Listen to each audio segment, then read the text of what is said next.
रत्नागिरी जिल्ह्यातील लांजा तालुक्यातील कोत्रेवाडी येथील एका काजू फॅक्टरीत झालेल्या चोरीच्या गुन्ह्याचा छडा लावण्यात स्थानिक गुन्हे अन्वेषण शाखेला यश आले। या प्रकरणी 2 आरोपींना अटक करण्यात आली असून त्यांच्याकडून 90,000 रुपयांचा काजू माल आणि वाहन असा एकूण 9,41,879 रुपयांचा मुद्देमाल जप्त करण्यात आलाय।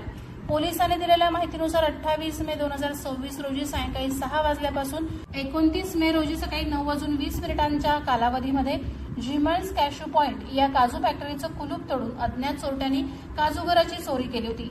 या प्रकरणी लांजा पोलीस ठाण्यात गुन्हा दाखल करण्यात आला होता। गुन्ह्याचा तपास स्थानिक गुन्हे अन्वेषण शाखेकडे सोपवण्यात आला होता।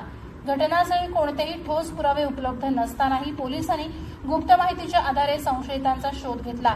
तपासादरम्यान शाहरुख मुराद साखरकर वय 30 राहणार भाटे नवानगर रत्नागिरी आणि वजीद मोहम्मद अजीज खान वय 41 मूळ राहणार बांद्रा पश्चिम मुंबई सध्या राहणार भाटे रत्नागिरी यांना ताब्यात घेण्यात आलं।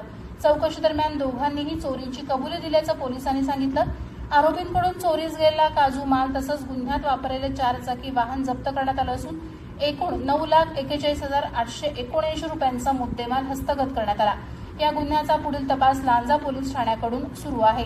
ही कारवाई रत्नागिरीचे पोलीस अधीक्षक नितीन बगाटे आणि अप्पर पोलीस अधीक्षक बीबी महामुनी यांच्या मार्गदर्शनाखाली स्थानिक गुन्हे अन्वेषण शाखेचे पोलीस निरीक्षक नितीन ढेरे आणि त्यांच्या पथकाने केली आहे।